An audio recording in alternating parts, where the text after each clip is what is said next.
You know what's the biggest problem with K-dramas? The fact that everyone in the main cast is hot, including the villains. Especially the villain, actually, because for some odd reason, they are often attractive women and men in their 20s to 30s, wearing revenge outfits and having on the heaviest eyeliner, which are like so my type. Anyhow, to spread the propaganda that's hot villains, today let's discuss some prime examples who look so gorgeous, I forget who the main characters are.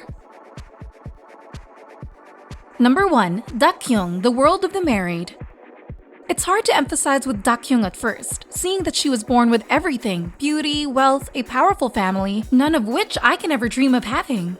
Anyhow, despite literally being able to live any way she wanted, Daekyung decided to be a homewrecker and set out to wreak havoc on the marriage between the renowned doctor Ji Sun-woo and her husband Tae-oh. She's arrogant and disrespectful to the point our blood boils watching some of her scenes. She trampled all over the main character Sun-woo, felt proud of it, and yet looked extremely stunning while at it. Like Daekyung is played by actress Han So-hee and so managed to look gorgeous in every frame. Her cheeky attitude only served to highlight her rough, rebellious yet sensual beauty, and it didn't help that Daekyung's fashion sense in the series was top-notch.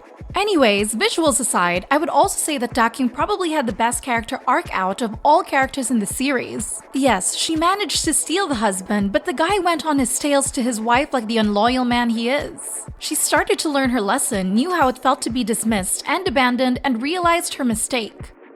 In the end, Daekyung dumped the asshole male lead, set out to improve herself, and raised her daughter on her own, making her basically the character that changed the most in this entire hectic series.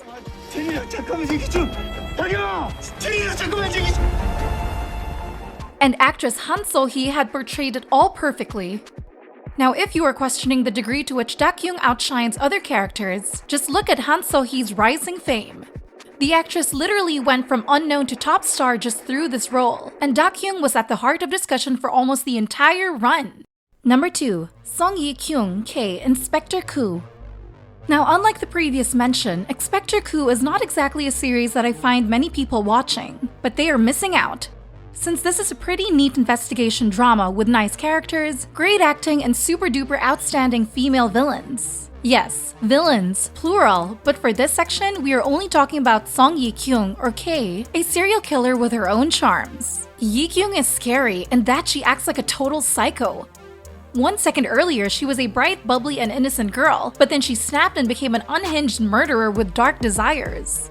It didn't help that she's basically incapable of empathy and doesn't feel any emotion while killing.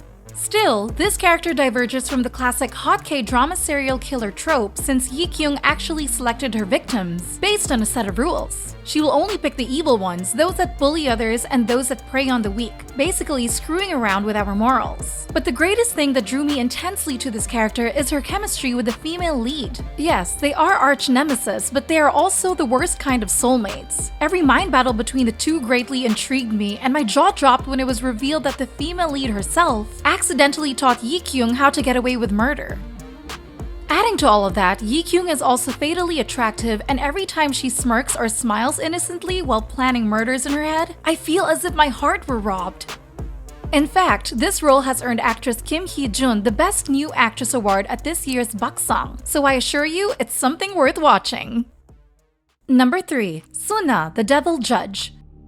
Okay, we are moving on to my ultimate favorite villain in the history of K-dramas, the deadly yet tragic Sunah. For those who didn't know, in the alternative world of the Devil Judge, Sunah first appeared as a meek secretary, but later emerged as a prominent director of a big foundation, holding in her hand a formidable network of politicians who call the big shots. From a powerful walk to eyes blazed with determination, Sunah is an ironclad woman and a worthy opponent against the protagonist Johan. Episode after episode, viewers are enticed by the ecstatic and sensual cat and mouse chase between those two, with the playful, cunning, and quick-witted Sunah on one hand, and the sensible and stern Johan on the other. We can't help but be kept in our seats, waiting to see what's the next card in their hands. And Sunah is not just a despicable villain. She pays attention to those around her, the vulnerable and helpless women who get harassed and abused behind closed doors. She brings justice to the helpless in her own way by not trusting the authority but making the culprits pay much heavier prices. As the story progresses, we also get to see the more vulnerable layers of this cunning villain. There was once a Jung Sunha who held hopes and dreams, who was willing to sacrifice for her beloved young master Johan.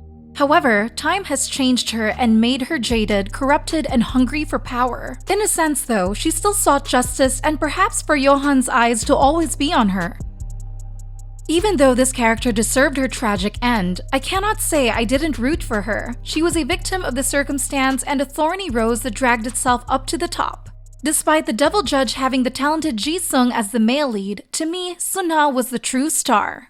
Before we reach the final entry of today, let's check out some honorable mentions. Ju Seok-kyung, Penthouse, as a mean and evil young lady who relentlessly bullied others. Seok-kyung also led a tragic life and carried herself like a model throughout the show. This role also helped to boost actress Han Ji-hyun to stardom. Cheo Sun-jin, Penthouse. There's no denying how evil and selfish Sun-jin was, but actress Kim So-yeon just completely rocked the role. The visuals, auras, and manners of this character were just out of this world. Yu Rachel, The Heirs. The arrogant second female lead of The Heirs was an arrogant ice princess, but her visuals, fashion sense, and strong personality stood out more than the crybaby female lead. Park Hoo-ja, My Fellow Citizens. Basically, I have a soft spot for actress Kim Min-jung playing the villain, but Hoo-ja is cunning, smart, resourceful, and yet extremely hilarious. Number 4. Sharon, the Black Knight. Released in 2017, The Black Knight was actually quite popular in Korea, with ratings at 13%. In this series, Sharon, who is played by actress Seo Ji-hae, is the first wife of the male lead from a previous life, and is now the designer at Sharon's boutique. Unlike other characters who have reincarnated, Sharon has been living for more than 200 years, as a result of being cursed for her old crimes. Now, I can't say that Sharon is at all a good character, and it was her jealousy that created the entire mess. Despite it has been 200 years, she could not give up on the male lead, and committed all sorts of atrocities to tie him to her. However, it's hard not to feel for this character either. She was predicted to be without children and had to watch her husband fall in love with someone else. Even in his next life, her old husband still falls for the same person, which drove Sharon's obsession to the next level.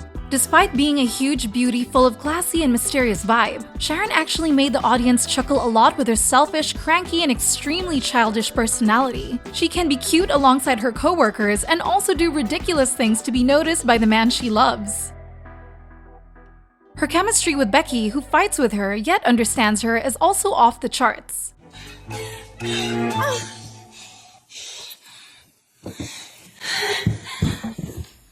그래도 이미 빗나갔진 않네. Making Sharon a complex, villainous, yet still endearing character. In addition to all of this, actress Seo Ji-hae did a brilliant job as Sharon. Her chic aura was simply insane, all while she rocked the most eye-catching fashion and accessories and was basically oozing with visuals. While the female lead, Hae-ra, was also an interesting character, she was just no competition for this female villain. So that's my list. What are your thoughts about these female villains? Do you have any other that you'd want to add to the list? Or maybe I should do a male version? Let us know your opinion in the comments section. And if you want more videos like this, remember to like, share, and subscribe to Bbali Drama. We will come back soon. See ya!